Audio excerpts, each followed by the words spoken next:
आज मैं आप लोगों के सामने JCERT पुस्तक भाषा मंजरी कक्षा 7 का एक कविता आपके सामने पढ़ाऊँगा। कविता का नाम है चाहता हूँ, जिसके कवि हैं रामावतार त्यागी। तो थोड़ा कवि परिचय हो जाए।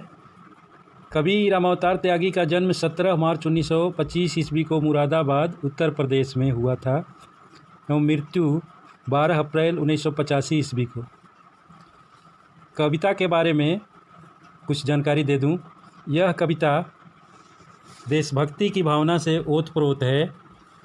कवि ने अपना सब कुछ मातृभूमि को समर्पित कर दिया है, फिर भी उसे लगता है कि मातृ ऋण से उऋण नहीं हो सका और इसलिए वह अपने देश की धरती को कुछ और समर्पित करना चाहता है।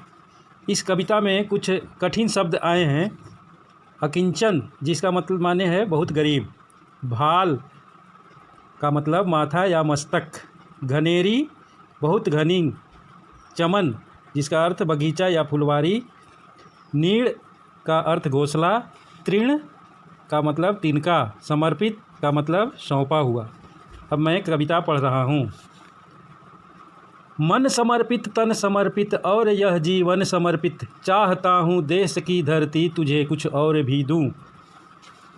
उपरोक्त पंक्तियों में कवि भारत माता से कहते हैं कि हे भारत माता, मेरा मन, शरीर और यह जीवन आपको समर्पण कर चुका हूँ, फिर भी मेरी चाहत है कि अपनी भारत भूमि के लिए कुछ और समर्पित कर सकूँ। माँ तुम्हारा ऋण बहुत है मैं अकिंचन, किंतु इतना कर रहा फिर भी निवेदन, थाल में लाऊं सजा कर भाल जब भी, कर दया स्वीकार लेना यह समर्पण। कवि बताते हैं कि हे भारत माता, मैं बहुत गरीब हूँ और आपका कर्ज हम पर बहुत ही बड़ा है, इसलिए मैं आपसे एक प्रार्थना कर रहा हूँ कि जब भी देश की रक्षा हेतु मैं लड़ते हुए शहीद हो जाऊँ तो मैं अपने सिर को कटाकर जब थाली में जब आपके सामने सजा कर लाऊं तो उसको स्वीकार कर मेरे पर दया करना है माँ। मान अर्पित, प्राण अर्पित, रक्त का कण कण समर्पित, चाहता हूँ देश की धरती तुझे कुछ और भी दूँ।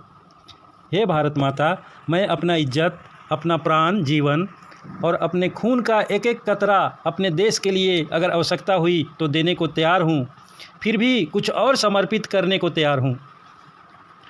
मांझ दो तलवार को लगाओ न देरी, बांध दो कसकर कमर पर ढाल मेरी, भाल पर मल दो चरण की धूल थोड़ी, शीश पर आशीष की छाया घनेरी। दिए गए लाइनों में देशवासियों से कवि कहते हैं कि अपनी अपनी तलवारों की सफाई कर लें बिना देर किए हुए, दुश्मन से देश की रक्षा के लिए, और मेरे कमर पर मेरी तलवार वाली ढाल को कसकर बांध दिया जाए और सभी भारतवासी अपने अपने माथे पर धरती माता की मिट्टी को मल लें, तभी सभी को भारत माता का आशीर्वाद काफ़ी मात्रा में मिलेगा। स्वप्न अर्पित, प्रश्न अर्पित, आयु का क्षण क्षण समर्पित, चाहता हूँ देश की धरती तुझे कुछ और भी दूँ। हे धरती माता, मैंने जो ख्वाब देखे हैं और देश के प्रति मेरे मन में जो सवाल है वो सब कुछ आपको अर्पण करता हूँ और मेरी जितनी भी उम्र है उसका एक एक क्षण देश के नाम समर्पित करना चाहता हूँ, फिर भी मेरा मन नहीं भर रहा है। मैं चाहता हूँ और भी कुछ इस देश के खातिर त्याग करूँ। तोड़ता हूँ मोह का बंधन क्षमा दो, गांव मेरे द्वार घर आंगन क्षमा दो, आज सीधे हाथ में तलवार दे दो और बाएं हाथ में ध्वज को थमा दो।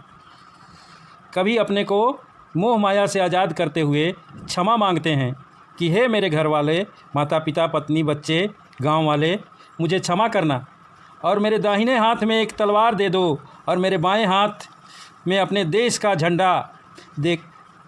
झंडा लेकर अपनी मातृभूमि की रक्षा करने हेतु मैं अपने प्राणों की परवाह न करते हुए आप लोग मुझे जाने दें ताकि मैं भारत माता के काम आ सकूं। सुमन अर्पित, चमन अर्पित, नीड़ का तृण तृण समर्पित, चाहता हूँ देश की धरती तुझे कुछ और भी दूँ। दिए गए वाक्यों में कवि देश के प्रति लोगों से कह रहे हैं कि यह वक्त देश की स्वतंत्रता हेतु एवं भारत माता की आज़ादी के लिए हर कोई को अपने बच्चों, अपने परिवार और यहाँ तक कि छोटे छोटे बच्चों को भी देश के लिए समर्पण की भावना से ओतप्रोत रहना पड़ेगा। तभी हम लोग देश को गुलामी से मुक्त करा सकेंगे और अगली पीढ़ी को भी बालपन से ही तैयारी कर लेनी चाहिए ताकि देश के काम आ सके। धन्यवाद।